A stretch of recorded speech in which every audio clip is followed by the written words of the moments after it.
अस्सलाम वालेकुम, good morning. आप देख रहे हैं जियो पाकिस्तान विद अब्दुल्ला एंड हुमा। और ये जो मुस्तकिल रिहायशी है ना, बड़ा इंटरेस्टिंग है।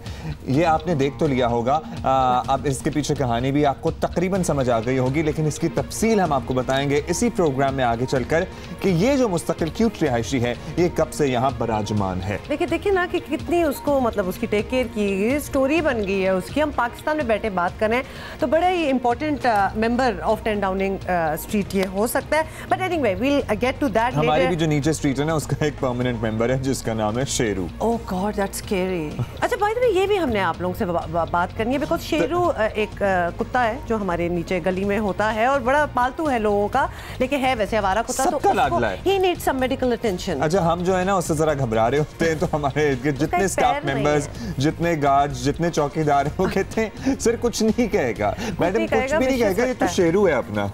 हाँ I know, but he needs some medical attention. But anyway उसके लिए हम बाद में आप लोगों को एसओएस कॉल देंगे। अभी जरा लोकल पॉलिटिक्स की हम बात कर लें और जल्दी से आपको बताएं कि तहरीक-ए-इंसाफ वज़ीर आला सिंध की तब्दीली पर जोर दे रही है और उतने ही जोर से पीपल्स पार्टी का रद्द अमल सामने आ रहा है। मुराद अली शाह का एतमाद अरूज पर है। सुप्रीम कोर्ट की जानिब से गवर्नर राज के मुमकिन अंजाम से खबरदार कर देने के बाद पीटीआई रहनुमा इस मौक़िफ़ से तो पीछे हट गए हैं, लेकिन मुराद अली शाह की तब्दीली का मुतालबा बरकरार है। हम ये मुराद अली शाह साहब को कह रहे हैं आप रिजाइन करें और पीपल्स पार्टी का नया वज़ीर आला आ जाए। मुराद अली शाह को इस्तीफा देना चाहिए। शर्म है तो इस्तीफा दो भाई। यहाँ तक आए, यहाँ तक फंसे हुए। इनकी हैसियत क्या है? ये आसिफ जरदारी के मुलाजम है, ये सारे मालशी हैं आसिफ जरदारी के। हम डिमांड करते हैं, पाकिस्तान तहरीक-ए-इंसाफ आज डिमांड कर रही है कि मुराद अली शाह साहब जो हैं वो फौरी तौर पर अपना इस्तीफा दें। हम तो डिमांड किया था कि मुराद अली शाह साहब को खुद ही इस्तीफा दे देना चाहिए, लेकिन खुद मुराद अली शाह एक से ज़ायद बार फ्रंट फुट पर आकर वफाकी हुकूमत को जवाब दे चुके हैं और दीगर रहनुमा भी उनके शाना बशाना है। इससे पता चलता है कि वो तुम वजीर आजम हो, तो उस पीरनी को कहो कुछ इसको सिखा भी दो कि हुकूमत करनी कैसे है। की क्या कहते हैं, मुझे नहीं उर्दू सही आती, जन्नत में रहते हैं। मांगे तांगे की हुकूमत जो हम कहते हैं वो बनाई हुई है। अकल है नहीं, समझ है नहीं। नए हुकूमत में आए, सूबाई हुकूमत गिराने आ रहे हैं, आ जाएं फिर अपनी भी खैर मनाएं। 6 सीटें हैं, कौमी असेंबली में ज्यादा है, पराई ताकत परंदे बने हुए हैं। पीपल्स पार्टी तैयार हो गई है, आप फैसला करेंगे, वफाकी हुकूमत देख लेगी अपने फैसले का नतीजा। Chairman Peoples Party Bilawal Bhutto Zardari ने तो कह दिया है कि मुराद अली शाह मुल्क के सबसे ज़्यादा मकबूल वज़ीर आला हैं, जबकि वो रहनुमा भी अपनी पार्टी का दिफा कर रहे हैं जिनका नाम वज़ारत आला के लिए लिया जा रहा था। मुराद अली शाह साहब जो है, मेरा 100% कॉन्फिडेंस है मुराद अली शाह साहब में। मैं समझता हूँ कि इस मुल्क का सबसे पॉपुलर वज़ीर आला है, वो सबसे नौजवान वज़ीर आला है, तालीम याफ्ता है, बाहर से पढ़ के आया है, बाहर काम करके वापस आया है इसका अपना मुल्क का खिदमत करने के लिए। जब सीएम चेंज ही नहीं हो रहा तो नाम भले 10 लोगों के ले लें, इससे क्या फ़र्क पड़ता है। देखिए मैं चीफ मिनिस्टर के साथ हूँ और मुराद अली शाह साहब की टीम में काम करना ज्यादा बेहतर समझता हूँ। पीपल्स पार्टी के एतमाद को अदालत उस्मा में गुज़श्ता समात से भी तक़वियत मिली, जहाँ चीफ जस्टिस ने वाज़ेह किया कि मनी लॉन्ड्रिंग केस की बुनियाद पर किसी हुकूमत को गिराने की इजाज़त नहीं दी जा सकती। इसी पे जरा बात करते हैं कि पीटीआई की स्ट्रैटेजी है क्या। रहनुमा पीटीआई खुर्रम शेर जमान हमारे साथ मौजूद हैं। शुक्रिया खुर्रम शेर जमान साहब। पीटीआई भी मुतालबा कर रही है, पीपल्स पार्टी भी ज़रा कन्फ्रंटेशनल मूड में लग रही है। मुराद अली शाह साहब इस्तीफ़ा तो नहीं दे रहे हैं, बल्कि पहले से कहीं ज़्यादा पुरएतमाद नज़र आ रहे हैं और पार्टी क़यादत भी उनके साथ खड़ी है। आपका बतौर पार्टी क्या प्लान है? इस्तीफ़ा लेने का मुतालबा तो है, लेकिन इस्तीफ़ा लेंगे कैसे, क्या तरीक़ा बचा है? अच्छा देखिए, हमें कोई ज़्यादा तरीके इख्तियार करने की ज़रूरत नहीं है। और मैं आज आपको ये बता दूं कि 20 से 25 दिन के अंदर जो हैं ये आप देखिएगा कि मुराद अली शाह जो हैं ख़ुद इस्तीफ़ा देंगे। ये क्या, इनके अच्छे भी इस्तीफ़ा देंगे। और जो कुछ इन्होंने सूबे के साथ किया है पिछले 11 साल में as adviser, finance adviser, as finance minister और एज चीफ़ मिनिस्टर, और चीफ़ मिनिस्टर के साथ साथ इनके पास जो फाइनेंस मिनिस्ट्री रही है, ये कौम ने देखा है। और हम जवाब मांग रहे हैं इनसे कि सिंध को इंसाफ दो और 10 साल का हिसाब दो। और अगर कुछ ना समझ में आए ना तो मुराद अली शाह साहब पिछले 10 साल में ऑडिटर जनरल ऑफ पाकिस्तान ने जो आपके ऊपर किताबें छापी हैं उसका कम से कम आप जवाब दे दें। उसका भी जवाब ना दे सके तो कम से कम आपकी मिनिस्ट्री से रिलेटेड जो ऑडिटर जनरल ऑफ पाकिस्तान ने जो चीज़ें रिवील किए हैं कम से कम उसका जवाब दे दें। वो कम से कम खरबों के अंदर है। तो इंशाल्लाह ताला ये जो है ये जाके रिज़ाइन करेंगे। अच्छा खुर्रम, हम आपको थोड़ा सा याद दिलाएं कि पिछले दौर में तहरीक इंसाफ के पास एक सूबे की हुकूमत थी, लेकिन हुकूमती जमातों ने ना तो वो हुकूमत गिराने की कोशिश की, ना वज़ीर आला बदलने का कहा। आप लोग भी पीपल्स पार्टी को थोड़ा वक्त क्यों नहीं दे देते? ये ऑब्वियसली जमहूरी तरीका है। अच्छा देखिए, मैं आपसे एक सवाल करता हूँ, मुझे बताइए कि जब पनामा की GIT आई थी तो कौन सा शख्स था जिसने सबसे पहले आके प्रेस कॉन्फ्रेंस करी और बोला कि नवाज शरीफ रिज़ाइन करो? वो कौन था? वो आसिफ अली जरदारी थे। आसिफ अली जरदारी ने ये डिमांड की थी पनामा की GIT के ऊपर कि वो फ़ौरन रिज़ाइन करे। तो क्यों आज हम मुराद अली शाह से हम डिमांड नहीं कर सकते हैं क्या? क्या हमारी डिमांड गलत है क्या? खुद ने इन्होंने मुल्क के अंदर क्या कुछ किया, आप मुझे बताएं ना। मुझसे पूछें मैं क्यों ये डिमांड कर रहा हूँ, मुझसे पूछें। आप भूल गए हैं क्या जब आसिफ अली जरदारी इक़्तिदार के अंदर आए थे उन्होंने वाजिदुल हसन को ख़ुद भेजा था जो स्विस बैंक्स अकाउंट्स के जो सारे डॉक्यूमेंट्स थे उसको डिस्ट्रॉय करने के लिए। लिहाजा हमें इस बात का शक है कि अगर चीफ़ मिनिस्टर सिंध अपनी पोजीशन के अंदर बैठेंगे मुराद अली शाह तो जो एविडेंस हैं उसको डिस्ट्रॉय कर देंगे, ये टैंपरिंग करेंगे। हमें इस बात के ख़दशात हैं। लिहाजा हम चाहते हैं कि ये जो तहकीकात चल रही हैं, जो खरबों रुपए के मामलात हैं सूदर, इसके ऊपर तहकीकात जब हो रही हों तो उस वक्त हम नहीं चाहते हैं कि हम बिल्ले को इजाज़त दे दें कि बैठ के वो दूध की रखवाली करें। अच्छा, लेकिन सिर्फ वज़ीर आला तो नहीं है, पीपल्स पार्टी के बहुत से रहनुमा इसमें इनके नाम आए हैं। तो पीपल्स पार्टी की ही अल्टीमेटली हुकूमत है सिंध में। अब सिंध हुकूमत को गिराने का जो आपका मुतालबा था, इससे पहले जो आ रहा था, जो प्लानिंग थी, वो तो अब सारी खटाई में पड़ गई। अब ये बता दीजिए खुर्रम साहब के तहरीक इंसाफ सिंध असम्बली में अक्सरियत हासिल नहीं कर पाई और हालिया ज़िमनी बल्दियाती इंतखाबात में भी परफॉर्मेंस आप देख लें खासी डिसअपॉइंटिंग रही है। तो क्या पार्टी क़यादत को इस तरफ तवज्जो देने की ज़रूरत महसूस नहीं होती? नहीं, बिल्कुल आपने ठीक फरमाया। और अगर आप परफॉर्मेंस की बात कर रहे हैं कि सिंध असम्बली में हमारी मेजॉरिटी कितनी है, आप याद रखें कि पाकिस्तान तहरीक इंसाफ पहले सिर्फ एक सूबे की जमात थी इक़्तिदार के अंदर। आज हमारी हुकूमत KPK के अंदर भी है, हमारी पंजाब के अंदर भी है, बलूचिस्तान के अंदर भी है। और उसके साथ साथ पाकिस्तान तहरीक इंसाफ के पिछले टेन्योर के अंदर सिंध असम्बली के अंदर सिर्फ 3 MPs होते थे, आज हमारे 30 MPs हैं। तो पाकिस्तान तहरीक इंसाफ को हल्का मत लें। 2018 का साल तब्दीली का साल था, 2019 का साल जो है ये तरक्की का साल है। हम साबित करेंगे कि हमारे नारे नए पाकिस्तान के सिर्फ नारों की हद तक नहीं था, हम आपको चेंज ला के मुल्क के अंदर। चलिए जी, आपका वादा है और दावा है कि चेंज ला के दिखाएंगे।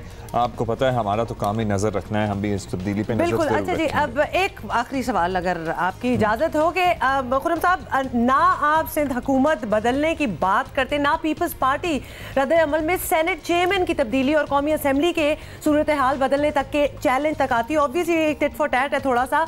आपको नहीं लगता कि आपने कुछ जल्दी कर दी सूबाई हुकूमत में आने के लिए? ऑलराइट, हमारा राब्ता मुनक़ता हुआ है। खुर्रम शेर ज़मान साहब से बहुत शुक्रिया। रहनुमा PTI खुर्रम शेर ज़मान हमारे साथ मौजूद थे। There you go, let's see कि क्या होता है सिंध की सियासत में, क्या तब्दीली आती भी है कि नहीं। We are here to keep you updated. तो हम तो ये सवाल करते रहेंगे और आपको बताते रहेंगे कि क्या हो रहा है। कल जो हमने हिसाब लगाया कि अपना जब फेसबुक खोला तो उसमें अंदाजा हुआ कि आधी फ्रेंड लिस्ट की तो कल ही सालगिरह थी। उससे पहले भी हम बात कर रहे थे कि कितने लोग हैं जो 1 जनवरी को पैदा होते हैं। क्या ये महज इत्तेफाक है या फिर कुछ और साइंस है? उससे पहले मतलब जो बड़े बूढ़े होते हैं, जो पुराने जमाने में जब डेट ऑफ बर्थ नहीं रिकॉर्ड की जाती थी और नहीं पता चलता था, उन सारों को बस 1 जनवरी दे दिया जाता था कि जी 1 जनवरी को। अच्छा, अब उस उम्र के कितने ही लोग मेरी फ्रेंड लिस्ट में होंगे? तो फिर मैंने हिसाब लगाया, चूंकि 31 या 30 दिसंबर को बच्चा जो लगता है मुझे जो पैदा होते होंगे, शायद हम भी यही करें, उनकी डेट ऑफ बर्थ ऑटोमेटिकली वालिदैन जो है ना वो 1 जन लिखवा देते होंगे। क्योंकि 30th और 31st को भी तो पैदा हो ही रहे हैं ना लोग, उस पे भी तो सेलिब्रेट कर ही रहे हैं, तो why push it till 1st? I guess जो 31st की शाम में पैदा होते हैं ना, उनको तो यकीनन 1 साल का फर्क डालने के लिए 1 जनवरी लिखवाते होंगे। हाँ, हालांकि आई थिंक जिस वक्त हुआ हो बेबी तो उसी वक्त का ही जिक्र होना चाहिए। एनीवे, बच्चों की बात हो ही रही है तो जल्दी से आपको बताएं कि एक अंदाजे के, आपको पता है ना लोग इसके अलावा भी, ये तो हम बताएंगे आपको, इसके अलावा भी there are lot of friends that I know, उनके वालिदैन ने उनके date of birth as in birth certificate में 1-1 साल आगे डलवाया हुआ है, विच इज़ रॉन्ग। और फिर वो बड़े फख्र से बताते हैं कि आप लोग तो इतने साल के, हम तो इतने, हमने कब पता है आप कितने। हाँ, ये तो झूठ है। हाँ। भाई झूठ से जिंदगी का क्या स्टार्ट, रॉन्ग, ये नहीं करना चाहिए। बस जो है उसी को रखें। अब मैं बता दूं, अपनी पूरी रिसर्च करके लाई है मेरी टीम और आप मुझे बताने नहीं दे रहे। अच्छा, हम बता ये रहे हैं आपको कि एक अंदाजे के मुताबिक नए साल के पहले दिन पाकिस्तान में 15,000 बच्चे पैदा हुए। देखें, ये असली वाले हैं जो कि फर्स्ट को हुए ना, तो जल्दी से आपको दोबारा बता दें कि 15,000 बच्चे पैदा हुए, जो पूरी दुनिया में पैदा होने वाले बच्चों की कुल तादाद का 4% है। अंदाजा आप करने कितना प्यारा बच्चा है। हमारे कितने बच्चे पैदा होते हैं ये भी अंदाजा exactly. We have a population explosion, जिसका कितनी बार जिक्र कर चुके हैं। अक़वाम मुत्तहिदा के इदारे यूनिसेफ का कहना है कि आलमी सतह पर नए बच्चों की पैदाइश की कुल तादाद में से आधे बच्चे 8 ममालिक ही हुए, जिनमें पाकिस्तान चौथे नंबर पे। Of course I can't believe कि हम 1 पे नहीं है। 1 जनवरी को पैदा होने वाले 3,95,072 मजे का था, लड्डू टाइप ना। हाँ, बहुत मोटू सा, मैंने देख लिया था। अच्छा, एक दफा फिर अब्दुल्ला प्लीज मुझे डिस्ट्रैक्ट ना करें, क्योंकि ये बहुत इंपॉर्टेंट बेबी आ गया। वाओ, आप डिस्ट्रैक्ट हो गई। मैं आपको बता देता हूँ, 1 जनवरी को पैदा होने वाले 3,95,072 बच्चों में से 1/3 तादाद जनूबी एशिया में पैदा हुई है। ताहम इस हवाले से अहम बात यह है कि दुनिया भर में 2017 में तकरीबन 10 लाख बच्चे पैदा होने के पहले ही दिन इंतकाल कर गए, विच इज सर्टनली ट्रेजेडी। और 25 लाख 1 महीना भी नहीं गुजार पाए। सो इन्फेंट मोर्टेलिटी रेट बहुत ज़्यादा है हमारी तरफ दुनिया में। ज़्यादातर की अमवात क़ब्ल अज़ वक्त प्री मेच्योर बर्थ की वजह से हुई है। हाँ, बल्कि और भी कुछ रीजंस हैं। तो क़ब्ल अज़ वक्त पैदाइश के वक्त की पेचीदगियाँ और निमोनिया जैसे इन्फेक्शन से हुई हैं, तो ये प्राइमरी वजह है जिनकी वजह से बिल्कुल न्यू बर्थ्स जो हैं वो डेथ्स हो रही हैं। उसमें यूनिसेफ की नुमाइंदा बराए पाकिस्तान का कहना था कि हमें नए साल को इस अज़म के साथ खुश आमदेद कहना चाहिए कि हम हर बच्चे को उसके जीने का हक देंगे। और उनका कहना था कि हम लाखों बच्चों की जान बचा सकते हैं अगर हम मकामी सेहत रज़ाकारों यानी हेल्थ वर्कर्स जो होते हैं, लोकल हेल्थ वर्कर्स को बासलाहियत बनाएं, ताकि नए बच्चे महफूज हाथों में पैदा हों। वाकई बड़े डिस्ट्रैक्टिंग बच्चे। अच्छा जी, बच्चे तो सभी को प्यारे होते हैं, बच्चे होते ही इतने प्यारे हैं, लेकिन हमारे यहाँ एक और इशू भी ज़रा है और बड़ा अलार्मिंग है। बात होती रहती है, ग्लोबल इशू है। हमारे यहाँ इससे पहले मसला ये था कि बात होती नहीं थी, अब इस पे बात होना शुरू हो गई है, इसलिए ज़रा हम ज़्यादा चौंक जाते हैं, ज़रा ज़्यादा हैरान हो जाते हैं। तो कुछ और इंसिडेंट्स इंतहाई दिलखराश रिपोर्ट हुए, उनकी बात करते हैं। बिल्कुल जी, आपको बताएं कि एबटाबाद में कमसिन बच्ची से ज्यादती और कत्ल के बाद नौशेरा में भी ऐसा ही दिलखराश वाक़या हो गया है। खैबर पख्तूनख्वा पुलिस ने एक मुलजिम तो पकड़ लिया, मगर ये जराइम ख़त्म क्यों नहीं हो रहे, ये बहुत बड़ा सवाल है। हुकूमत भी जवाबदेह है। खैबर पख्तूनख्वा पुलिस ने नौशेरा में ज्यादती के बाद 9 साला बच्ची मनाहिल को कत्ल करने वाले मरकजी मुलजिम को गिरफ्तार करने का दावा किया है। मनाहिल 25 दिसंबर को मदरसे से घर जाते हुए लापता हुई थी और 28 दिसंबर को 10 बजे उसकी लाश मकामी कब्रिस्तान से मिली। DIG मर्दान मोहम्मद अली गंडापुर ने बताया कि मुलजिम का नाम यासिर है और वो मकतूल बच्ची के बाप का करीबी दोस्त है। ज़हनी तवाज़ुन बिल्कुल ठीक है, वो अपना यहाँ कोई पलस्तरों का काम करता है, वो आप दरिंदगी कह लें, हवस कह लें, और एक इंतहाई गैर इंसानी हरकत कह लें। एक तो यह था कि जनाजे में शामिल था और ये जो बच्ची का ख़ानदान, बच्ची के वालिद को ये जानता भी था। DIG के मुताबिक बच्ची यासिर को पहचानती थी, इसी वजह से मुलजिम मनाहिल को कपड़े खरीदने के बहाने लेकर गया। उसने बच्ची के जनाजे में भी शिरकत की। अंदाज़ा लगाइए, मनाहिल की सहेली ने मुलजिम का हुलिया बताया, जिसके बाद मोबाइल फ़ोन रिकॉर्ड और मकतूला बच्ची की सहेली की मदद से मुलजिम तक पहुंचा गया है। जिस रोज़ मनाहिल लापता हुई एन उसी रोज़ 25 दिसंबर को एबटाबाद की तहसील हवेलिया में एक 3 साला बच्ची फरियाल अपने घर से लापता हुई। बच्ची की लाश 26 दिसंबर यानी अगली ही सुबह गाँव के करीब एक खाई में मिली। बच्ची के साथ ज्यादती साबित हुई। पुलिस ने अब तक 25 से 30 मुश्तबा अफराद के नमूने हासिल करके लाहौर DNA के लिए भिजवाए हैं ताकि उनका DNA टेस्ट करवाया जा सके। तहम मुलजिम अब तक नहीं पकड़ा गया है। बिल्कुल दरअसल स्टोरी जो है ना, अफसोस की बात है लेकिन ये सारी स्टोरी हर खबर में एक ही होती है। आपको याद है ज़ैनब कत्ल केस में भी बिल्कुल यही हुआ था कि वो मुलजिम जो था, जो एंड में फिर पकड़ा भी गया, फांसी भी होगी उसको, वो ज़ैनब के जनाजे में भी था, वो उसको ढूंढ भी रहा था। मतलब वो बड़ा पेश था उसको ढूंढने में, मदद करने में घर वालों की, और वो ही कल्प्रिट भी था। और ये जाहिर है कोई किस तरह आप भाई अपने बच्चों को किसी के साथ ना भेजें, इतनी सिंपल सी बात है। इतनी कंडीशनिंग तो होती है बच्चों की कि स्ट्रेंजर्स के साथ नहीं जाना है, या बिल्कुल ही कोई जान पहचान का नहीं होगा तो उसके साथ नहीं चल देंगे, या रोएंगे या शोर मचाएंगे। किसी के साथ ना भेजें। मैं तो कहती हूँ जब तक माँ बाप में या भाई बहन में से कोई बच्चे के साथ नहीं है, और बड़े भाई बहन, तो क्यों भेज रहे हैं आप? किसी भी अंकल के साथ आप भेज देंगे। और ये बात अब तो हम पीट रहे हैं इस बात को, हम पूरा साल ये बात करते रहे हैं, अभी तक ये बात समझ नहीं आ रही। और हम ये क्या कहें, ये तो हकायक हैं। ये जो केसेस हम आपके सामने रिपोर्ट करते हैं सब जान पहचान के लोग होते हैं। खैबर पख्तूनख्वा के तर्जुमान, हुकूमत के तर्जुमान अजमल वजीर साहब हमारे साथ मौजूद हैं, उनसे ज़रा इन केसेस से मुताल्लिक बात करते हैं। शुक्रिया वजीर साहब। बताइएगा, एबटाबाद और फिर नौशहरा में अफसोसनाक वाक़यात हुए हैं। अब तक नौशहरा में केस का तो एक बंदा पकड़ा गया है, एबटाबाद के केस में क्या पेशरफ्त हो सकी है? ये कब तक डीएनए टेस्ट के रिजल्ट्स आ जाएंगे? कब तक हम ये एसेस करें कि कोई पकड़ा जाएगा अल्टीमेटली? ये जो बड़ा बात हवेलिया की बात है, उसके हवाले से अभी मैं आईजी खैबर पख्तूनख्वा के साथ मेरी काफ़ी डिटेल में मीटिंग हुई है।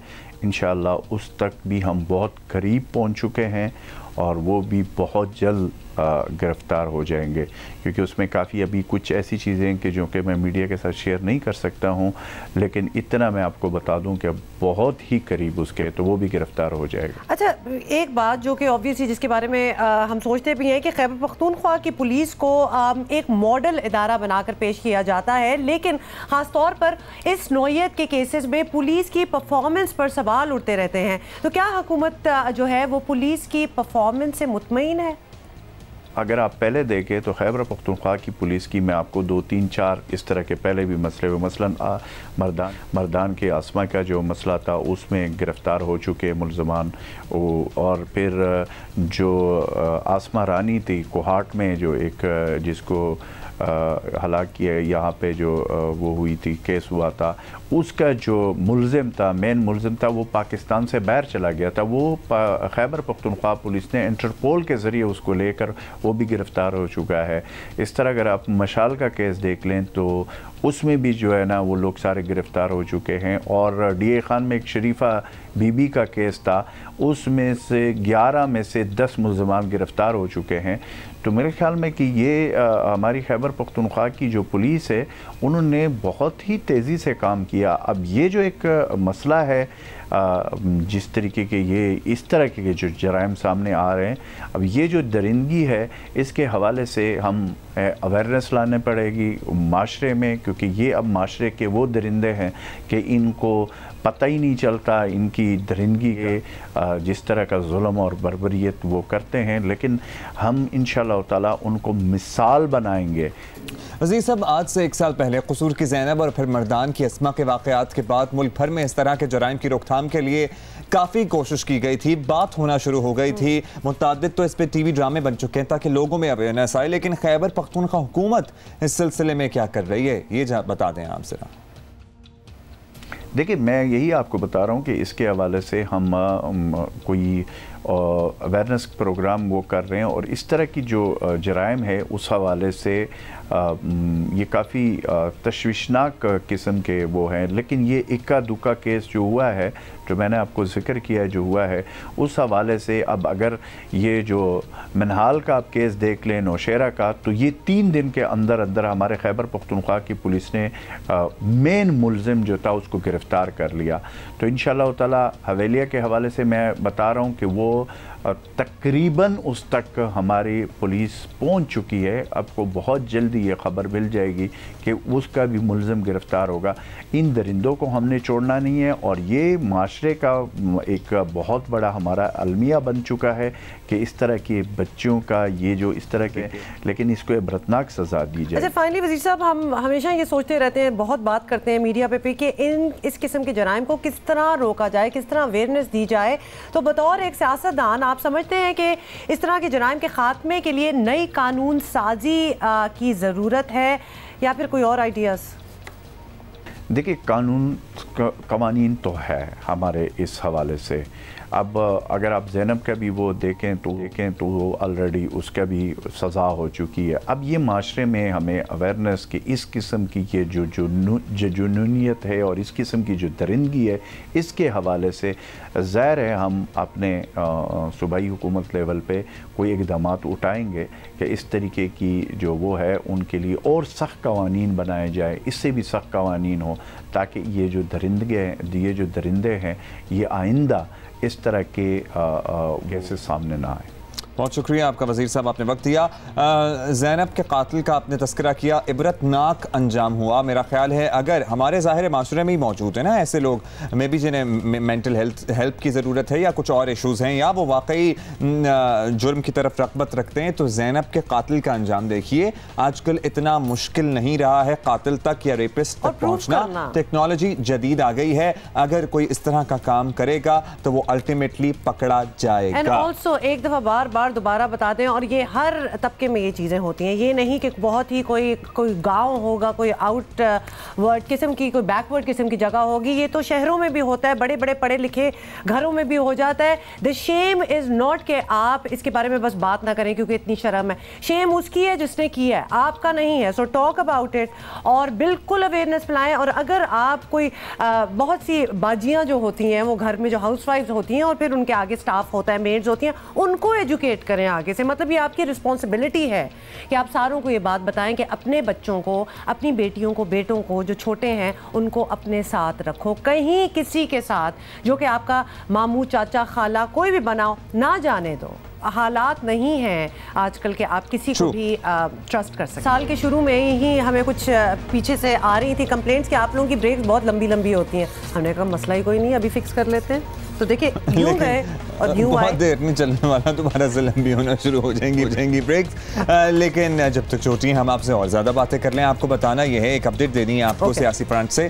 कोई तब्दीली आ सकती है, वो भी सेनेट में। चेयरमैन सेनेट अपोजिशन से होना चाहिए। अपोजिशन की दोनों बड़ी जमातों ने फैसला कर लिया है, ऐवान बाला में तब्दीली किसी दिन भी आ सकती है, which is quite interesting. Bilawal Bhutto के तर्जुमान मुस्तफ़ा नवाज खोकर ने गुज़श्ता दिनों जियो न्यूज़ के ही प्रोग्राम जिरगा में सलीम साफ़ी से बात करते हुए कहा कि सेनेट इलेक्शन के हवाले से हम पर ऐसा धब्बा लगा है जिसे हम धोना चाहते हैं।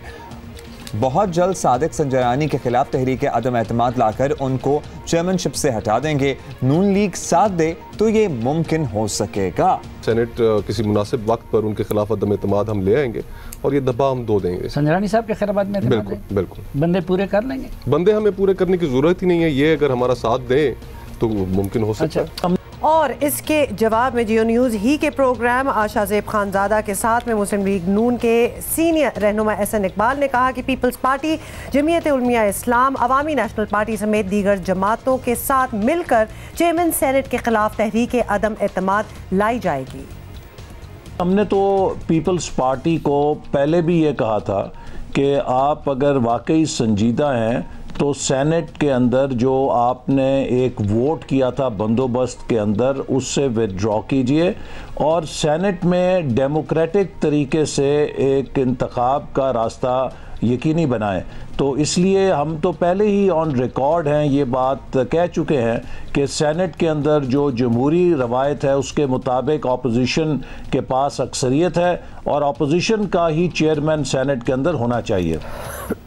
ज़राए के मुताबिक नून लीग ने चेयरमैन सेनेट की तब्दीली के लिए राब्ते शुरू कर दिए हैं। मुस्लिम लीग नून 10 जनवरी को पार्लिमानी जमातों के इजलास में चेयरमैन सेनेट सादिक संजरानी के खिलाफ अदम एतमाद लाने की तजवीज़ देगी। उस इजलास में पार्टी सरबराहान की शिरकत भी मुतवक्के है। इसी बारे में बात करते हैं, ज़रा पीपल्स पार्टी का मौक़िफ़ क्या है, किस तरह से प्लान किया है। आजिज़ धामरा साहब ज्वाइन कर चुके हैं हमें। बहुत बहुत शुक्रिया आजिज़ धामरा साहब, हमें आपने टाइम दिया है। पीपल्स पार्टी ने इशारा दे दिया कि चेयरमैन सेनेट की तब्दीली हो सकती है। मुस्लिम लीग नून ने भी आप तैयारी पकड़ ली है इस चीज़ की। तो पहली बात तो आप हमें ये बता दें कि आप लोगों को सादिक संजरानी साहब से कोई मसला है क्या? वो अपनी परफॉर्मेंस नहीं सही, उनकी मसला क्या है, या फिर असूली बुनियाद पर मुश्तरका अपोजिशन का चेयरमैन सेनेट चाहते हैं आप? देखें, ये पहले तो पीपल्स पार्टी की क़यादत ने और ख़ुद PMLN ने नेशनल असम्बली में ये जब हुकूमत आई थी और उन्होंने अपनी जल्दबाजी में एक 100 दिन का टारगेट चुना था, तो हमने ख़ुद इनको कहा कि आप अपना टेन्यूर पूरा करें और 6 माह जो है आपके हनीमून है। मगर आपने देखा कि सिंध के एक आइनी और कानूनी हुकूमत के ऊपर जो हमला हुआ, इन्होंने हमला किया एक, उसके बाद ज़ाहिर है अपोजिशन अपनी सिफबंदी करेगी। और हमेशा ऐसा होता है कि हुकूमत को टफ टाइम जो है वो अपोजिशन देती है, मगर ये पहली बार हुआ कि हुकूमत जो है वो ख़ुद हमलावर हो एक सूबे के अंदर, और गवर्नर जो एक आइनी जिम्मेदारी पूरी करने के लिए किसी भी सूबे में वफाक की नुमाइंदगी करते हैं, मगर गवर्नर जो है वो ख़ुद भूल गए कि वो एक आइनी तौर पर गवर्नर हैं या PTI के एक सूबाई कोई जनरल सेक्रेटरी हैं या सदर हैं, तो वो सारे गठजोड़ में शामिल हो गए।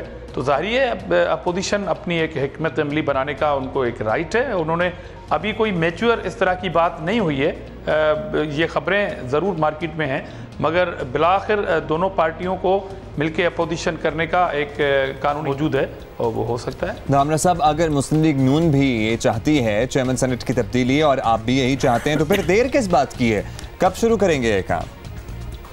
देखिए, पहली बात तो हम मौजूदा नॉनसेंस जो हुकूमती वज़रा हैं और इसकी तरह तो हम नहीं हैं, हम एक मैच्योर पॉलिटिकल पार्टीज़ हैं, इसमें ज़ाहिर कोई भी अगर कदम उठाएंगे तो हम इनकी तरह साजिशों के तौर पर नहीं उठाएंगे, ओपनली उठाएंगे। अब ये चीज़ मैंने कहा कि मैच्योर नहीं है, कोई पार्टी की लीडरशिप की आपस में कोई मुलाकात या इसी तरह का कोई एलामिया एक नहीं आया है। ये ज़रूर ज़रूरत महसूस की जा रही है और ये एक ख़बर ज़रूर है, कारकुनान दोनों पार्टियों के अपनी पार्टी के ऊपर ये प्रेशर रखे हुए हैं कि सेनेट के अंदर पोजीशन इस तरह है कि दोनों पार्टी अपोजिशन की अगर मिल जाती हैं तो हुकूमती इत्तेहादी जो है वो सेनेट चेयरमैन वो अपनी सीट गंवा सकते हैं। और ये मैंने कहा कि नॉनसेंस हुकूमती वज़रा जो हैं वो ख़ुद डिफेंसिव पोजीशन में हैं। ये तो सेनेट की बात है, अगर हम दोनों पार्टियां अगर मिल के आ गई तो ख़ुद पंजाब असम्बली में जिसका तादाद सिर्फ 20 अरकान पे है और नेशनल असम्बली जो खैराती बैसाखियों पे खड़ी है मौजूदा फेडरल गवर्नमेंट जो है असम्बली में, वो उसकी पोजीशन खुद एक इतनी कमज़ोर है कि जिस तरह कहते हैं कि गिरती हुई दीवार को एक धक्का और दो वाली बात है। राइट अच्छा धामरा साहब, फाइनल क्वेश्चन, मुस्लिम लीग नून एक और बात भी कर रही है कि पीपल्स पार्टी ने 2018 के सेनेट इंतखाबात में जो किरदार अदा किया उस पर शर्मिंदगी का इजहार भी होना चाहिए, ये उनका कहना है। आप इससे मुत्तफिक हैं? देखिए, पहले तो वो खुद अपोजिशन की जमात है और अताब का शिकार है, मैं ज़्यादा उस पर क्या तबसरा करूँ। एक जारिए एक छोटे सूबे से सेनेट चेयरमैन आ रहे थे और उस टाइम अगर साथ नहीं देते हम तो कल ये बात भी सामने आ सकती थी। जहाँ तक पीपल्स पार्टी की शर्मिंदगी के हवाले की बात है तो फिर असगर खान केस भी है, तो मैंने कहा कि मैं ज़्यादा डीप में नहीं जाना चाहता क्योंकि हम अपोजिशन जमात हैं और आगे चल के एक मैच्योरिटी की तरफ भी हमें बढ़ना है। तो ये मादी की एक ऐसी यादें हैं जो यहाँ से भी है। चलें जी, बहुत शुक्रिया आपका रहनुमा पीपल्स पार्टी आजिज़ धामरा हमारे साथ मौजूद थे। अच्छा, अब एक बात जिसमें बहुत बात हो रही है क्रिकेट के हवाले से वो हम बात कर लें और आपको जल्दी से बता दें कि पाकिस्तान क्रिकेट टीम के ड्रेसिंग रूम में माहौल जो है वो ठीक नहीं और एक से ज़्यादा गवाह सामने आ चुके हैं। क्रिकेट बोर्ड कब नोटिस लेगा, ये बहुत बड़ा सवाल है। आपको जल्दी से बता दें कि केप टाउन में पाकिस्तान और जनूबी अफ्रीका के दरमियान दूसरे टेस्ट में टीम सिलेक्शन पर कौमी टीम के कप्तान सरफराज अहमद और कोच विकी आर्थर में लड़ाई होगी, ठन गई बिल्कुल। और ज़राए के मुताबिक सरफराज अहमद ने असद शफीक को ड्रॉप करने से इनकार कर दिया है और कप्तान को सीनियर खिलाड़ियों की मुकम्मल हिमायत हासिल है। तो लग ये रहा है कि मिकी आर्थर एक साइड पे हैं और बाकी जो टीम है दैट इज़ विद सरफराज। ज़राए का कहना है कि coach Mickey Arthur Cape Town test में मोहम्मद रिजवान को खिलाने के ख्वाहिशमंद हैं। So it seems like Sarfaraz versus Mickey Arthur now. हाँ, but the rest of the team seems to be behind Sarfaraz rather than with the coach. जनाब, Centurion test में senior बैट्समैनों की बदतरीन in fact कारकर्दगी, बेहतरीन के तो हम ख्वाब ही देखते रहते हैं, बदतरीन कारकर्दगी के बाद हेड कोच मिकी आर्थर की कप्तान सरफराज अहमद समेत सीनियर खिलाड़ियों से शदीद झड़प हुई थी जिसकी खबरें भी काफ़ी गर्म थीं और मामला गालम गलोच तक पहुँच गया था। गुज़श्ता अक्टूबर में सरफराज अहमद ने मिकी आर्थर की हिदायत नज़रअंदाज करके मोहम्मद हफीज़ को तलब किया जिन्होंने दुबई टेस्ट में सेंचुरी बनाकर हेड कोच को भरपूर जवाब दिया और उसके बाद मिकी आर्थर ने दुबई टेस्ट ड्रॉ होने के बाद खराब हिकमत अमली का मलबा कप्तान पर डाल दिया था। सरफराज अहमद ने उस वक्त बात आई गई कर दी थी, बेसिकली हश हश कर दी थी। ये सुने जरा।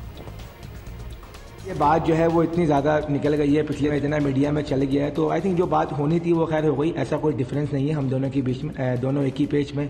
अभी तो वही वाली बात हो गई, अगर मैं यहाँ पे कुछ बोल दूंगा तो ये बात और आगे ज़्यादा बढ़ जाएगी, तो ऐसा कोई डिफरेंस नहीं है। हम लोग सब इस मैच में फोकस कर रहे हैं, तो इस बात जो हो गई वो हो गई, ठीक है। जो होना था वो टीम का डिसीजन था, हम सबका डिसीजन था, वो किसी एक का डिसीजन नहीं था। जो होना था वो हो गया। आई थिंक इस बात को यहाँ पे ख़त्म करते हैं और आगे चलते हैं। ऑलराइट, तो सरफराज बज़रदवी की बात को ख़त्म करते हैं। बात हुई तो थी, इस बात से इनकार नहीं किया कि बात नहीं हुई थी, लेकिन उन्होंने कहा था इस शॉट में कि वो बात को आगे नहीं बढ़ाना चाहते। लेकिन इस दफ़ा भी चेयरमैन पीसीबी ने कप्तान और कोच के दरमियान इख्तलाफात को ख़त्म करा दिया।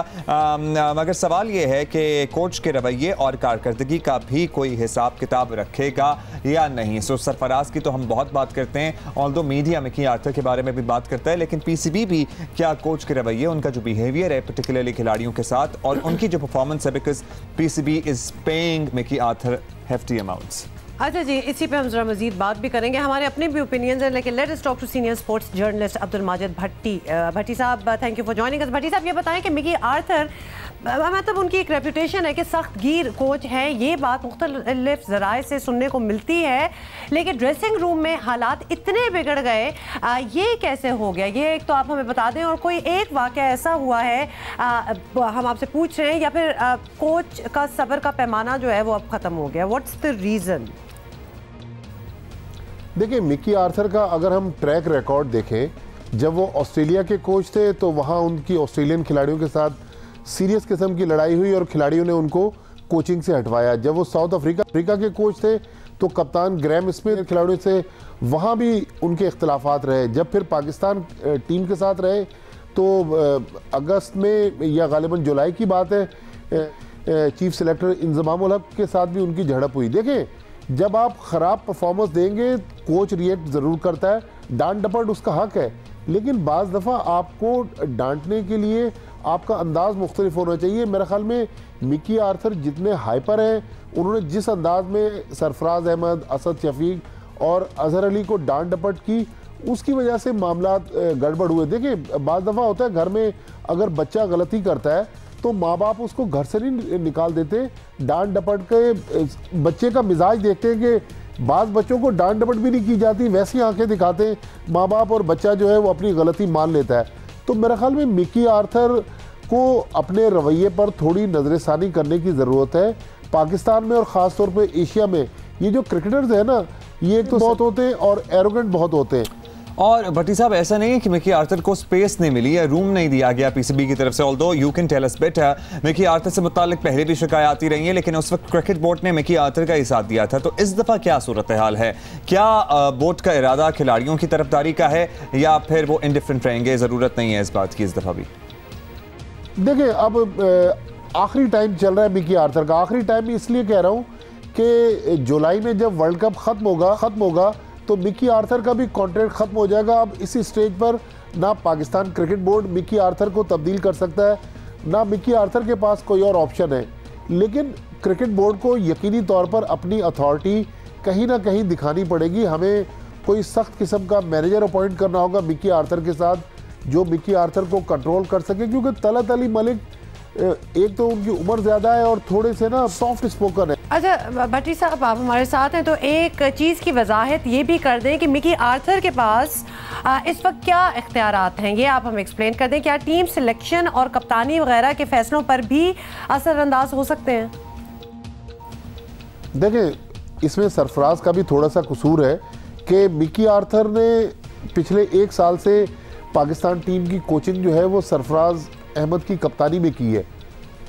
सरफराज अहमद की मौजूदगी में मिकी आर्थर हर चीज़ में जो है वो सिलेक्शन में उनको मुकम्मल इख्तियारात हैं। लड़कों को, किसी को अनफिट को भी ट्रैवल करवा रहे हैं, मिकी आर्थर के उसमें पावर ज़्यादा है। इंजमाम उल हक कहीं ना कहीं यकीनी तौर पर उनके साथ इख्तलाफ करते हैं, लेकिन जब इंजमाम और मिकी आर्थर में जो हमें इत्तलात मिल रही है, बहस मुबाहिसा होता है, तो उस वक्त भी हमें मिकी आर्थर का पलड़ा भारी नज़र आता है। या तो फिर हम गोरी चमड़ी जो है उससे इंस्पायर हैं, या फिर गोरों से बात करते हुए हम इंग्लिश में अपना जो पॉइंट ऑफ व्यू है वो उनको बयान नहीं कर सकते। मेरे ख्याल में बहुत ज़्यादा किसी को भी किसी भी इदारे में अगर इख्तियारात मिलेंगे ना, तो उसका वही अंजाम होगा जो आज हम क्रिकेट टीम का मिकी आर्थर के साथ। आप कह रहे हैं कि फॉरेनर होने की वजह से शायद उनका इन्फ्लुएंस ज़्यादा है या मरूब हो जाते हैं हम लोग, I don't know about that. लेकिन भट्टी साहब, एक पॉइंट पे आपसे ज़रूर हम ज़रा डिस्कशन चाहते हैं कि कोच डिसिप्लिन में सख्त हो तो इसे कोई बुरी बात तो नहीं कहा जाएगा, लेकिन ना फिर परफॉर्मेंस में बेहतरी हो, ना खिलाड़ी बुरी बॉलें कराना छोड़ें, ना बुरी शॉट्स मारना बैट्समैन छोड़ें, ना फील्डिंग में कोई बेहतरी आए, और फिटनेस का तो माशाअल्लाह अल्लाह ही हाफिज़ है। फिर कोच की परफॉर्मेंस को गेज करने का या जांचने का क्या मयार होगा? मिकी आर्थर की अगर आप क्रिकेट देखें, पिछले मई 2016 में जब वो पाकिस्तान टीम के पहली बार कोच बने, अब तकरीबन 2 साल से ज़्यादा का अरसा हो गया, पाकिस्तान की क्रिकेट 20-25 खिलाड़ियों की गिर्द घूम रही है। 3 फॉर्मेट्स की क्रिकेट हो रही है 20-25 खिलाड़ियों की गिर्द। जो लड़के मिकी आर्थर के हम ख्याल हैं, मिकी आर्थर उन्हीं को लेके चल रहे हैं। जो डोमेस्टिक क्रिकेट में परफॉर्म कर रहे हैं, एक आध को भूला भटका पाकिस्तान टीम में आ जाता है, वो भी अगर अच्छा परफॉर्म करता है तो उसको कैरी करते हैं, वरना जिस तरह उस्मान सलाउद्दीन के साथ हुआ, एक टेस्ट मैच खिलाया और उसके बाद बाहर कर दिया। तो मेरे ख्याल में क्रिकेट बोर्ड को फॉरेन कोच ज़रूर लेकर आए, लेकिन क्रिकेट बोर्ड को थोड़ा बहुत अगर अकाउंटेबिलिटी करता रहे और कोचेज़ की जो कारकर्दगी है उसका भी देखें। जब खिलाड़ियों की कारकर्दगी का जायज़ा लिया जाता है और सेंट्रल कॉन्ट्रैक्ट इसी बुनियाद पर बनते हैं कि खिलाड़ियों ने पूरे साल में क्या कारकर्दगी दिखाई, तो कोचेज़ अगर अंडर परफॉर्म करते हैं या कोचेज़ की प्लानिंग से टीम हारती है, तो कोचेज़ के लिए भी कोई ऐसा सिस्टम होना चाहिए कि उनकी मराद जो कम हो, उनकी तनख्वाह में कमी आए, तो कुछ ना कुछ क्रिकेट बोर्ड को अपनी अथॉरिटी दिखाना होगी। अगर क्रिकेट बोर्ड अथॉरिटी नहीं दिखाएगा, इदारे कमज़ोर हो जाएंगे, इंडिविजुअल जो है वो मजबूत हो जाएंगे, तो फिर पाकिस्तान टीम के ड्रेसिंग रूम से इसी किस्म की बुरी खबरें मिलेंगी जो हमें सेंचुरियन टेस्ट के दौरान। क्रिकेट बोर्ड को अपनी अथॉरिटी दिखाना होगी। बहुत शुक्रिया अब्दुल माजिद भट्टी, सीनियर स्पोर्ट्स जर्नलिस्ट हमारे साथ मौजूद थे। ये सारा सब कुछ हो ही रहा था, लेकिन सोशल मीडिया पे तो आपको पता ना एक और लेवल की कमेंट्री चल रही होती है। तो मुझे बड़ा अफसोस हुआ कि अब इतने सालों से मिकी आर्थर, जो भी problems on that's another story, लेकिन इस लेवल पे आ जाना कि भाई इस गोरे को निकालो मुल्क से एंड ऑल दैट, मैं लोगों की बात कर रही हूँ, दैट इज सो रॉन्ग। मतलब we had some good moments also, तो बिल्कुल ही हम तो ऐसे 360 टर्न लेते हैं कभी कभार कि हमें पर्सनल अटैक मारना उस लेवल से बढ़ जाना चाहिए कि किसी के कलर, उसके कद और उसकी नस्ल की बुनियाद पे हम उस पे कमेंट करें। उसकी परफॉर्मेंस की बुनियाद पे आप जरूर कमेंट कर सकते हैं, जरूर करें अगर आपका दिल चाह रहा है, बट डोंट लाइक उसको इतना। अच्छा, हम आपको पता है ना कि साल 2018 खत्म हो गया है। वैसे what a news that I am giving you. हां exactly, thank you, I didn't realise और रियली। अच्छा, इज टू लेट। अच्छा, ऐसे में क्रिकेट के मैदानों में हमारे शाहीनों ने गुज़श्ता साल कैसी परफॉर्मेंस दिखाई है, ये हम जैसे कि बात कर रहे थे शुरू में, हमने आपको बताया ही नहीं, लेकिन इट्स नेवर टू लेट, हम आपको बताते हैं। और जाहिर है कि आप जानने के लिए बेताब हैं, तो शुरू करते हैं। लेकिन इसके लिए हमें ज़रा उठना पड़ेगा और आपको तफसील से समझाने के लिए हमें आना पड़ेगा यहाँ, और इसके लिए हमें सबसे पहले बुलाना पड़ेगा सरफराज को। यस, सरफराज और जीरो के शाहरुख खान कुछ मिलना स्टार्ट हो गए हमारी इस या सॉरी ओके ठीक है। अब मैं बढ़ जाऊँ आगे? आगे अच्छा, ये आ गए हैं सरफराज, जिनको यकीनन आप जीरो के सीक्वल में भी ये हमारे वाले हैं, असली में ऐसे नहीं है जनाब। T20 फॉर्मेट में आप अगर बात करें तो हमारी टीम काफ़ी मजबूत दिखाई दी, सरफराज भी काफ़ी मजबूत दिखाई दिए और हर दीवार तोड़कर जीत की जाने बढ़ते चले गए। कुछ फिगर्स हम आपके साथ यहाँ पर शेयर कर रहे हैं। सरफराज 11 ने कुल 19 मैचेस खेले और 17 में कामयाबी हासिल की, और इस फॉर्मेट में अपनी बालादस्ती को बरकरार रखा इन्होंने, और इस पर इन्हें बहुत तारीफ भी मिली। इस कामयाबी में फखर जमान ने भरपूर हिस्सा डाला, उनकी भी जरा बात कर लेते हैं। अरे फखर भी आ गए हमारे स्टूडियो में, तो आज स्टार्स की आमद है, आप वेलकम कर रही हैं साथ सबको। और फखर ने क्या परफॉर्मेंस दी है भी आपको बता देते हैं। 17 मैचेस में 576 रन बनाकर सबसे कामयाब बैट्समैन रहे, जबकि बाबर आजम 12 मैचेस में 563 रन बनाकर टीम के दूसरे बेहतरीन बैट्समैन रहे हैं। Babar is there. Alright, hello Babar. Bowling के शोबे में शादाब खान 28 विकेटों के साथ 2018 साल के टीम के सबसे कामयाब बॉलर रहे हैं। As an overall in the team he was the most successful bowler. और बॉलर्स की ही अगर बात करें तो साथ साथ आपको ये भी बताएंगे आगे चलकर, लेकिन अभी फिलहाल जरा फॉर्मेट बदलते हैं, फॉर्मेट बदलेंगे और वनडे पर आते हैं। वनडे मुकाबलों पर आने के बाद आपको अपडेट करें कि इस फॉर्मेट में सरफराज 11 ने कोशिश तो की, मगर इनकी ताल जरा कुछ खास गल नहीं सकी है। 18 में से सिर्फ 8 मैचेस हमने जीते और 9 में शिकस्त का सामना करना पड़ा। सरफराज उदास दिखाई दे रहे हैं। अच्छा, नजर आ रहे हैं? उदास कहाँ हैं? ओह, बहुत सैड है भाई। ये तो कुछ रोना ही शुरू कुछ नहीं होता। नहीं सरफराज, इट्स ऑल राइट। मुझे लगता है मुझे इनकी तरफ जाना पड़ेगा और इनको जरा तसल्ली देनी पड़ेगी, बस इससे ज्यादा नहीं मैं जाऊंगा, नहीं तो मेरे इनका बल्ला लगेगा। ठीक है, मैं अपनी जगह अपनी जगह में वापस आता हूँ। उदासी बनती भी है क्योंकि आपको बताना है ना हमने, तो आप भी जरा मेरा साथ दें क्योंकि एशिया कप जीतने के ख्वाब जो टूट गए थे। लेकिन इनफरादी कारकर्दगी को देखें तो फखर जमान इस फॉर्मेट में भी 2018 में नंबर 1 रहे हैं। 17 मैचेस खेलकर इन्होंने 875 रन बनाए और साथ ही जिम्बाब्वे के खिलाफ सीरीज में पाकिस्तान की जानिब से डबल सेंचुरी बनाई। हैट्स ऑफ टू यू फखर। और सबसे बड़ी इनिंग खेली जो 210 रन की थी। साथ साथ फखर जमान ने 2018 में 2 सेंचुरियां और 6 सेंचुरियां स्कोर की और उनके बाद इमामुल हक, जिन पर बड़ी तनकीद भी की जाती है, नेपोटिज्म भी कहा जाता है इनके बारे में कि चूंकि इंजमाम के रिलेटिव हैं इसलिए ये हैं, लेकिन आपको बता दें यहां पर कि 13 मैचेस में 672 रन बनाकर पाकिस्तान के दूसरे कामयाब बैट्समैन रहे हैं। और बॉलिंग में शादाब खान ने इस फॉर्मेट में भी कामयाबी के झंडे गाड़े और 17 मैचेस में 23 विकेटें हासिल की हैं, जबकि हसन अली 15 मैचेस में 19 विकेटें हासिल करने में कामयाब रहे। और अब बात करते हैं जनाब टेस्ट मैचेस की, जो हमारी मुझे लगता है दुखती रग है और इस फॉर्मेट में शाहीन ऊंची उड़ान ना भर सके और टेस्ट फॉर्मेट की दीवार पार नहीं कर सके। गो कि इंग्लैंड में सीरीज ड्रॉ की, लेकिन होम ग्राउंड पर न्यूजीलैंड के हाथों शिकस्त ने शाहीनों के पर काट दिए। साल 2018 में ग्रीन स्ट्रिप्स ने मजमूई तौर पर आपको बता दें कि 9 टेस्ट खेले हैं, जिनमें से 4 में इसने कामयाबी हासिल की, जबकि 4 में इसे शिकस्त हुई है। ये कुछ फिगर्स हैं जो हम आपके सामने शेयर कर रहे हैं और इनमें से 2 मैचेस शाहीनों ने न्यूजीलैंड से हारे हैं। और इनफरादी कारकर्दगी को अगर देखें तो टेस्ट फॉर्मेट में बाबर आजम 14 इनिंग्स में 616 रन बनाकर बेहतरीन बैट्समैन रहे हैं, जबकि हारिस सुहेल 15 इनिंग में 550 रन बनाकर पाकिस्तान के दूसरे सबसे कामयाब बैट्समैन करार पाए हैं। जबकि बॉलिंग में मोहम्मद अब्बास 7 मैचेस में ब्रिलियंट 38, जबकि यासिर शाह 6 मैचेस में 38 विकेटें हासिल करके टेस्ट क्रिकेट में पाकिस्तान के नुमाया बॉलर्स रहे हैं। लेकिन यासिर शाह के लिए यह साल एक और हवाले से भी लकी रहा क्योंकि वो टेस्ट में 200 विकेटें हासिल करने वाले दुनिया के सबसे तेज तरीन बॉलर बने इन ईयर 2018। so true. तो हमने मतलब अच्छा कैप तो हमने अच्छा पहना दिया ना, so there is feather in our cap, I would say. Yes. अभी जरा नहीं, मेरा ख्याल है अब काफी है। अभी आपको बताना है कि नवाज शरीफ ने अल-अज़ीज़िया रेफरेंस में सजा को इस्लामाबाद हाईकोर्ट में चैलेंज कर दिया है। एवनफील्ड केस में रेफरेंस रिलीफ मिला था, देखें इस बार उन्हें क्या होता है, जमानत मिलती है नहीं। साबिक वज़ीर आज़म नवाज शरीफ ने अल-अज़ीज़िया रेफरेंस में 7 साल कैद की सजा के खिलाफ इस्लामाबाद हाईकोर्ट में अपील दायर कर दी है, जो ख्वाजा आरिस की जानिब से इस्तदा की गई है कि एहतसाब अदालत के 24 दिसंबर के फैसले को कल अदम करार दिया जाए। अपील में मौक़िफ़ इख्तियार किया गया है कि एहतसाब अदालत का फैसला खिलाफ कानून है, जिसमें कई कानूनी हुक्म मौजूद हैं।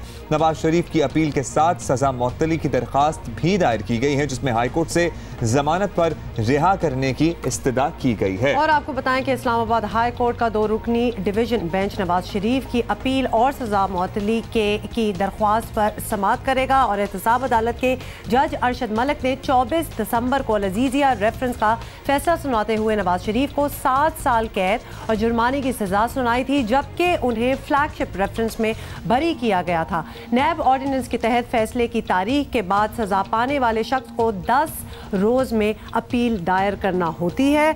अब हम जरा इसी को समझने की कोशिश करते हैं कि क्या ऑप्शंस हैं for Nawaz Sharif and his legal team. माहिर कानून कामरान मुर्तज़ा हमारे साथ हैं। कामरान मुर्तज़ा साहब, मियां नवाज शरीफ को एवनफील्ड रेफरेंस पर अपील के बाद रिलीफ मिला था, क्या अल-अज़ीज़िया रेफरेंस के फैसले में आप ऐसी कोई चीज़ देख रहे हैं जिसे बुनियाद बनाकर वो जमानत या बरियत की तवक्को रख सकें? देखिए, उसमें एवनफील्ड में सज़ा इससे ज़ायद थी और इसके बावजूद जो है वो उसमें सस्पेंड की हाई कोर्ट ने, और उसमें भी एविडेंस में इंटर हुई थी हाई कोर्ट जब उन्होंने बेल ग्रांट की है, जब रिट एंटरटेन हुई है और बेल ग्रांट हुई है, तो ये सज़ा उससे कम है। और इसमें भी मेरा ख़्याल है कि जो मैं अपने तौर पे जो समझता हूँ कि एक मफरूज़े को बुनियाद बनाया गया है सज़ा देने के लिए, और अगर उस मफरूज़े को अगर हम ये समझ लें कि ये इनिशियल बर्डन जो है वो डिस्चार्ज नहीं हुआ और बर्डन जो है ना वो शिफ्ट कर दिया इनिशियल बर्डन डिस्चार्ज होने से पहले ही लोअर कोर्ट ने मुलज़िम फरीक की तरफ, तो मेरा ख्याल है कि ये फिर केस जो है वो उनका जो है वो इक्विटल का भी शायद बन जाता है, और अगर इक्विटल का भी बनता है तो फिर बेल करता है, तो दोनों बातें मुमकिन हैं। कामरान साहब ये फरमाइएगा कि इस्लामाबाद हाई कोर्ट ने जब एवनफील्ड रेफरेंस में नवाज शरीफ की दरख्वास्त की समाअत की थी तो पनामा की जो JIT रिपोर्ट है उससे मुताल्लिक कुछ सवालात उठाए गए थे। क्या तवक्को है, इस पर मजीद बात होती नजर आ रही है आपको इस नई अपील की समाअत में? देखिए, इवन फील्ड वाला जो ना अब केस ये इकट्ठे नहीं हुए, बावजूद इसके कि रिक्वेस्ट की थी इसमें अपना मियाँ साहब की तरफ से ये रिक्वेस्ट आई थी कि ये तीनों रेफरेंसेस को जो ना वो यकजा कर दिया जाए, वो उनकी दरख्वास्त जो है वो मंजूर नहीं हुई। तो ये इंडिपेंडेंट केस है। इंडिपेंडेंट केसेस में फिर असूल ये होता है कि एक क्रिमिनल केस का जो रिकॉर्ड है वो दूसरे क्रिमिनल केस में वो कंसिडर नहीं होता। वो केस जो है वो इंडिपेंडेंटली वो एग्जामिन होगा, उसकी रीअप्रेजल होगी, एविडेंस की जो भी मटीरियल आया है। तो इवन फील्ड वाला वो अब अपील सुनी जानी है, उसकी रीअप्रेजल होनी है एविडेंस की, और वो उसी की हद तक है। उसका फ़ैसला, उसका असर जो है वो किसी और क्रिमिनल केस पे आप अगर कहें तो नहीं पड़ेगा। उसका कोई ऐसा इफ़ेक्ट नहीं होगा कि दूसरे क्रिमिनल केस में किसी को कोई फ़ायदा दे या नुकसान दे। सिर्फ क्रिमिनल केस का एक नुकसान जहाँ पे कंसिडर किया जा सकता है वो अगर कोई प्रीवियस कन्विक्शन होती है तो उसका जो है ना या उसका नुकसान बाज़ औक़ात वो होता है, अदरवाइज़ एविडेंस के हवाले से या उसके फैक्ट से जो है ना कोई नफ़ा या नुकसान नहीं होता। राइट। अच्छा कामरान मुर्तज़ा साहब ये भी बता दीजिएगा कि नैब के तीसरे रेफरेंस यानी फ्लैगशिप रेफरेंस में मियाँ नवाज शरीफ को बेकसूर करार दिया गया है, तो क्या इस फैसले का असर इस्लामाबाद हाई कोर्ट में दायर की गई अपील पर पड़ेगा? क्या इसे मिसाल के तौर पर पेश किया जा सकता है? एक केस में जो है ना वो इस्तग़ासा जो है चार्ज जो है वो प्रूव करने में कामयाब हो गया और एक केस में नाकाम हो गया। अब जिस केस में नाकाम हो गया उसके अलग फैक्ट्स हैं, उसको आप इंडिपेंडेंटली उसकी रीअप्रेजल होगी, और जिसमें कामयाब हो गया उसकी रीअप्रेजल फिर इंडिपेंडेंटली होगी। इसमें चूँकि ये सुना है कि उसमें भी इक्विटल के अगेंस्ट जो है ना वो नैब जाना चाह रही है, तो उसमें नैब जब जाएगी उसमें ये होगा कि उसके लिए वो मुश्किलात ज़्यादा होंगी, क्योंकि एक जगह पे इक्विटल को जो है वो कन्विक्शन में कन्वर्ट कराना जो है वो बहुत मुश्किल होता है, बजाय इसके कि कन्विक्शन को इक्विटल में वो करवाएं। तो और इसके अलावा जो है ना कोई फ़र्क नहीं पड़ेगा, वो नैब इसमें जाएगी, इंडिपेंडेंट जो है वो उसको एग्ज़ामिन होगा वो केस। ये केस जो अल-अज़ीज़िया वाला ये इंडिपेंडेंट एग्ज़ामिन होगा, ऑलरेडी पेंडिंग जो केस है वो इंडिपेंडेंटली एग्जामिन होगा। तो तीनों केस जो ना इनके अपने अपने फैक्ट्स हैं, इन्होंने ख़ुद इंडिपेंडेंटली एग्जामिन होना है। जो कुछ मटेरियल जो प्लेस किया गया है इस्तग़ासे की तरफ से उसका देखा जाना मकसूद है, और उसको देखे जाने के बाद जो है उसमें देखेगी कोर्ट के कोई क्रिमिनलिटी या कोई वो चार्ज साबित होता है या नहीं होता। अगर नहीं होता तो क्विट हो जाएंगे, अगर उनके ख्याल में अगर कुछ मटीरियल ऐसा है तो उसमें फिर अदरवाइज़ बात हो सकती है। बहुत शुक्रिया आपका हमारे साथ मौजूद थे मुर्तज़ा साहब। अभी हम आगे बढ़ेंगे और कुछ और चीज़ें हैं जो आपसे शेयर करना चाहते हैं। नोटिस भेज दिए, अखबारात में इश्तहारात दे दिए, लेकिन इलेक्शन के 5 माह बाद भी निस्फ से ज़ायद मुंतखब अरकान अपने असासों के गोशवारे जमा नहीं करवा पाए। इलेक्शन कमीशन क्या करे?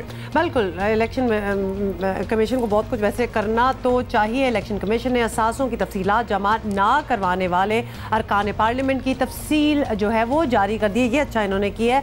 तो बाकी फिगर्स आ गए यहाँ पे। 1174 अरकान पार्लियामेंट में से सिर्फ 483 ने तफसीलात जमा करवाई हैं। 688 अरकान ने तफसीलात ताहाल जमा नहीं करवाई हैं। सेनेट के 104 में से 61 और कौमी असम्बली के 342 अरकान में से 155 अरकान ने तफसीलात जमा करवाई हैं। और इसी तरह पंजाब असम्बली के 371 में से 113, सिंध असम्बली के 168 में से 81, खैबर पख्तूनख्वा असम्बली में 124 में से 43 अरकान और बलूचिस्तान असम्बली के 65 में से 30 अरकान ने तफसीलात जमा करा दी हैं। ऑल्दो बस तकरीबन 50% या उससे कम ही लोग ये डिटेल्स जमा करा सके हैं रिस्पेक्टिव असम्बलीज में से। सेनेट के 43 और कौमी असम्बली के 187 अरकान ने तफसीलात जमा नहीं करवाई। इसी तरह पंजाब असम्बली के 958, सिंध असम्बली के 86, खैबर पख्तूनख्वा के 80 और बलोचिस्तान असम्बली के 34 अरकान ने तफसीलात जमा नहीं करवाई। तफसीलात जमा ना करवाने वालों में वफाकी और सूबाई वज़रा समेत अपोजिशन के सीनियर रहनुमा भी शामिल हैं। इलेक्शन कमीशन ने तफसीलात जमा ना करवाने वाले अरकान, जिनकी तादाद 688 बनती है, अरकान पार्लियामेंट को इतने नंबर को हतमी नोटिस जारी कर दिए हैं। 15 जनवरी तक असासों की तफसील जमा ना करवाने पर रुकनियत मुअत्तल कर दी जाएगी। ये अल्टीमेट वार्निंग है। ऑलरेडी काफी मार्जिन दिया गया है, मैंने अब तक भी नहीं किया, तो क्या आप इस वक्त असासे बना रहे हैं जो बाद में दिखाएंगे? What is going on? Election commission के तर्जुमान अल्ताफ अहमद खान हमारे साथ हैं, उनसे पूछ लेते हैं। अल्ताफ अहमद खान साहब, पहला सवाल तो फौरन यही दिमाग में आता है कि अरकान असेंबली अपने असासों की तफसीलात जमा कराने में इतनी ताखीर क्यों कर रहे हैं, और क्या अब तक अपने गोशवारे ना देने वालों ने कोई वजह बताई है कि उनको इतनी देर क्यों लग रही है? अभी किसने जमा नहीं कराए हैं उनके नाम आपके सामने हैं। हमें तो इलेक्शन कमीशन को इसकी कोई वजह तो ज़ाहिर नहीं बताई गई है कि क्यों जमा नहीं कराए गए हैं, लेकिन जिन्होंने जमा कराने थे उन्होंने करा दी 1 दिसंबर से पहले। ये बताइएगा कि अभी इलेक्शन कमीशन ने 15 जनवरी तक का एक मरतबा फिर से टाइम दिया, उसके बाद रुकनियत मुअत्तली का कहा गया है, लेकिन इससे पहले भी अरकान की रुकनियत मुअत्तल होती रही है। इससे उन पर कोई असर वगैरह पड़ता है या बस कोई नहीं? जिनके नाम पब्लिक हो गए, अगर उनको इल्म ना हो तो कम से कम उनके इल्म में ये बात आ जाएगी कि now you have only 15 days के विदिन 15 डेज़ अपने इलेक्शन कमीशन को अपने असासाजात के तफसीलात जमा कराने हैं। सस्पेंशन से उसका नुकसान ये होता है कि जो मेंबर इसी वजह से 137 के तहत सस्पेंड हो जाए वो किसी लेजिस्लेटिव फोरम पे नहीं बैठ सकता, वो किसी लेजिस्लेशन का हिस्सा नहीं बन सकता, वो किसी लेजिस्लेशन में अपना वोट नहीं डाल सकता। तो ये उसका बहुत बड़ा, अगर समझे तो बहुत बड़ा नुकसान है, इसलिए कि अगर इस दौरान कोई वोट ऑफ नो कॉन्फिडेंस आ जाए तो जिन अरकान की रुकनियत सस्पेंडेड हैं they won't be able to participate. अगर कोई बजट का सेशन चल रहा है तो they won't be able to participate. अगर कोई लेजिस्लेशन और कोई कानून साजी हो रही है तो सस्पेंडेड रुकन एज पर लॉ वो इसका हिस्सा नहीं बन सकता। अच्छा अल्ताफ साहब, ये भी बताइएगा कि अगर किसी की मेंबरशिप मुअत्तल हो जाए तो क्या वो काबीना का हिस्सा रह सकता है, क्योंकि गोशवारे जमा ना कराने वालों की लिस्ट में तो वुज़रा भी शामिल है? बुनियादी तौर से ये पार्लियामेंट के लिए हैं। अब वजारत पर जो है इस तरह के कोई ख़ास एडमिनिस्ट्रेटिव मैटर पर तो कोई बात नहीं है। अलबत्ता ये है कि यही वज़ीर के, आप जानते हैं कि अगर if somebody is part of the cabinet, I mean federal minister, he must be the member of the parliament. तो या प्रोविंशियल असम्बली में भी इसी तरह सूरत हाल है कि अगर कोई प्रोविंशियल कैबिनेट का मेंबर हैं, मिनिस्टर हैं, तो वो उसी असम्बली का रुकन भी हैं, तो वो as a parliamentarian, as a member of the provincial assembly वो किसी लेजिस्लेटिव फंक्शन का हिस्सा नहीं बन सकता, वो रुकनी। लास्टली अल्ताफ साहब, असासों की तफसीलात से मुतालिक जो इलेक्शन कमीशन के पास इस वक्त इख्तियारात हैं, क्या कमीशन इन्हें काफ़ी समझता है या सजाएँ और इख्तियारात बढ़ाने की ज़रूरत आप समझते हैं? मैं लेजिस्लेटिव असम्बली का मेंबर हूँ और मैं ख़ुद अगर कानून पे अमल नहीं करूँगा तो ये तो इस तरह तो कोई ठीक बात तो नहीं है। तो ये ख़ुद एक प्रिविलेज है कि बंदा ख़ुद कानून पर अमलदारी करे और कानून की पालन करे और कानून को फॉलो करे।